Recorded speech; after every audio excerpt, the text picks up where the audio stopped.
இந்த கொஷின் வந்து எப்படி சால்வ் பண்ணுறதுன்னு பாருங்கள். ரூபாய் 100 அசலானது 4 ஆண்டுகளில் தனி வட்டி வீதத்தில் 2 மடங்காகிறது எனில் வட்டி வீதம் வந்து எவ்வளோன்னு கேட்குறாங்க. சரிங்களா? அதுக்கான ஷார்ட்கட் ஃபார்முலாஸ் வந்து உங்களுக்கு எல்லாமே சொல்லி தந்திருக்கேன்.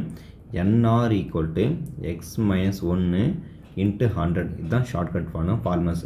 இங்கே என்னன்றது பார்த்தீங்கன்னா வருஷம், ஆறுன்றது ரேட் ஆஃப் இன்ட்ரெஸ்ட்டு, எக்ஸுன்றது பார்த்தீங்கன்னா மடங்கு, எத்தனை மடங்கு, 2 மடங்குனா 2 போடணும், 3னா 3 மடங்கு போடணும், 3 போட்டுடணும். எக்ஸ் வருஷத்தில் என்ன மடங்கு இருக்கோ அது அங்கே போட்டுடணும். இப்போ இந்த இடத்துல n வந்து 4 வருஷம், R வந்து கண்டுபிடிக்க சொல்லிக்கிறாங்க, 2 மடங்கு சொல்லிட்டாங்க. அப்போ 2 - 1ன்னு போட்டுக்கணும் × 100. சரிங்களா? இப்படி தான் இருக்கும். அடுத்து வந்து 2 - 1 வந்து பார்த்தீங்கன்னா 1 வந்துடும். அப்போ 1 × 100 100 வந்துடும். அப்போது இது ஒரு முறை, இது வந்து 25 முறை வரும். சரிங்களா?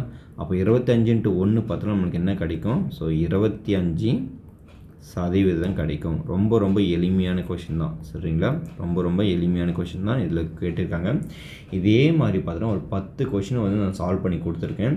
சிம்பிள் இன்ட்ரெஸ்ட் அண்ட் காம்பவுண்ட் இன்ட்ரெஸ்ட்டை பேஸ் பண்ணி அதில் இருந்து ஒரு சின்ன கொஷின் தான் உங்களுக்கு எடுத்து கொடுத்துருக்கேன். மீதி இருக்கக்கூடிய 9 கொஷின்ஸ் நீங்கள் பார்க்கணும், தெரிஞ்சுக்கணும் ஆசைப்பட்டீங்கன்னா அதுக்கான லிங்க் வந்து பார்த்தீங்கன்னா என்னுடைய வீடியோ கீழே, அதாவது இந்த வீடியோ கீழே இருக்கக்கூடிய டிஸ்கிரிப்ஷன் பாக்ஸில் கொடுத்துருக்கேன். அதை போய்ட்டு பாருங்கள். அப்படி இல்லைனாலும் உங்களுக்கு பார்த்தீங்கன்னா கமெண்ட் பாக்ஸில் வந்து பின் பண்ணி வச்சுருக்கேன். அந்த வீடியோ நீங்கள் கிளிக் பண்ணி நீங்கள் கூட போய்க்கலாம். ரொம்ப யூஸ்ஃபுல்லாக இருக்கும். ஸோ தொடர்ந்து சப்போர்ட் பண்ணுங்கள். மீண்டும் அடுத்த வீடியோ சந்திப்போம். நன்றி.